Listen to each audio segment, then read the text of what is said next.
اللهم صل وسلم وبارك عليه وعلى آله. وكان صلى الله عليه وسلم أحسن الناس خلقا وخلقا وأهداهم إلى الحق طرقا. كان خلقه القرآن وشيمته الغفران. ينصح للإنسان ويمسه في الإحسان ويعفو عن الذنب إذا كان في حقه وسببه.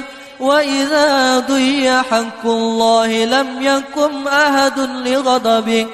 من رآه بديهة هابه وإذا دعاه المسكين أجابه. يقول العنقى لو كان مرا ولا يضمر لمسلم غشا ولا ضرا. Jom mengaji di Pusat Tarbiyah Unais.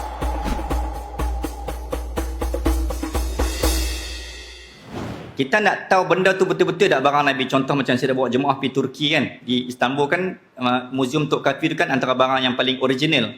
Paling banyak barang-barang artifak peninggalan Nabi. Dari rambut sampailah ke semualah, jubah dan sebagainya.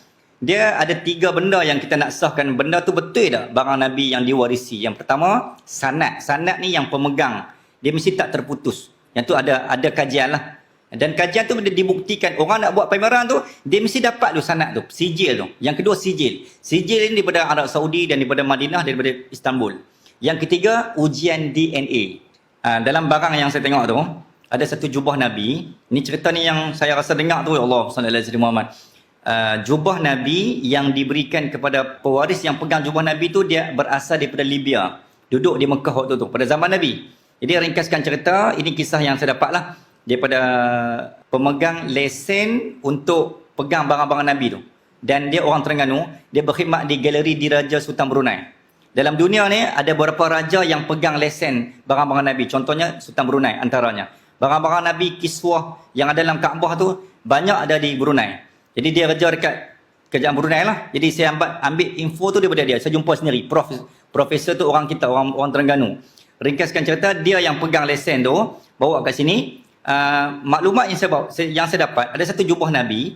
Jubah Nabi ni tinggalkan kepada salah seorang pewaris lah. Bukan adik-beradik, pewaris yang hidup zaman Nabi. Jadi dia pegang dan dia tak berani buka. Saya ringkaskan cerita, bersambunglah generasi, bersambung dia pas sampai kat zaman kita. Bila orang yang zaman kita pegang, sallallahu alaihi wasallam, jubah tu dibuka kembali, ada kayu siwak, sugi dalam poket Nabi, poket jubah tu. Jadi disebabkan dia takut benda ni orang ragui keraguan kesahihannya, dibawa ke makmal di UK untuk disahkan DNA. Adakah benda tu betul ke tak betul daripada Nabi? Okey. Sebab logik akal betul lah, kita boleh ragui 1400 tahun dah. Kan benda tu boleh lupus, benda tu boleh hilang, boleh reput, boleh 1000 tahun. Tapi ingat, benda pasal Nabi ni Allah jaga. Kita fikir, kita yakin yang tu. Logik akal barang kita setahun 2 tahun pun dah reput. Ataupun 10 tahun kan. Barang kita lah orang biasa. Tapi barang Nabi Allah jaga. Jadi kita jangan samakan barang Nabi dengan logik akal 1000 tahun. Takkan kot. Itu ayat logik.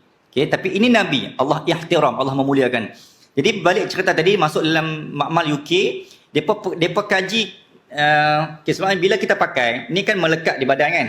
Okay? But DNA kita akan ada. Macam kita yang meninggal kebakaran, aksiden yang hancur-hancur tu. Macam mana nak kenal tuan dia? DNA lah. Dia pun ambil cebisan kulit-kulit, masuk makmal. Dia akan keluar screen monitor tu, keluar kita orang mana, anak siapa. Canggihnya sistem dunia ni. Jadi, sallallahu alaihi Muhammad, DNA kita tu, kita boleh kenal anak siapa. Okay? Yang meninggal tu arwah sekian-sekian, walaupun dia dah mati terbakar. Jasad tak sempurna. Berbalik cerita DNA Nabi ni, bila DNA Nabi keluar pada skrin tu, satu cahaya. Okay, yang ni yang maklumat saya dapat. Satu cahaya. Yang kedua, DNA dia kosong. Bila kosong bermaksud, siapa-siapa pun takkan memiliki DNA tu. Satu-satunya manusia di atas bumi yang DNA dia kosong. Dia takkan mungkin DNA kosong. Sebab dia, kulit kita ada tuan. Dia mesti ada nilai. Nilai tertentu tu. Nilai tu bacaan tentang diri kita lah. Tapi DNA, semua barang-barang Nabi yang saya tengok tu semua kosong. Dan dia keluar skrin tu semua cahaya. Cahaya yang sangat luar biasa. Jadi bila orang sallallahu alaihi Muhammad, yang satu. Yang kedua, pakai baju juga. Mereka masuk, mereka cek masuk dalam spesimen kain-kain bulu-bulu semua ni. ada satu unsur yang tidak ada di bumi. Depa kata macam, contoh macam batu-batu melekat kan. Kita kalau macam ni, dia ada macam udara-udara yang ni, dia akan terkena baju kita. Dia ada unsur langit, unsur bumi lah. Tapi baju Nabi ni bukan unsur bumi. Depa kaji-kaji, rupanya ini unsur-unsur batu-batu meteor yang ada di angkasa lepas, yang tidak ada di bumi.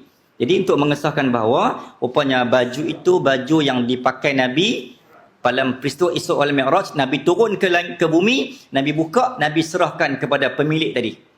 Sehingga kan kayu-kayu sugi pun semua dipecek, semua ada permukaan meteor ataupun unsur langit yang tak ada di bumi, yang mereka tak pernah jumpa.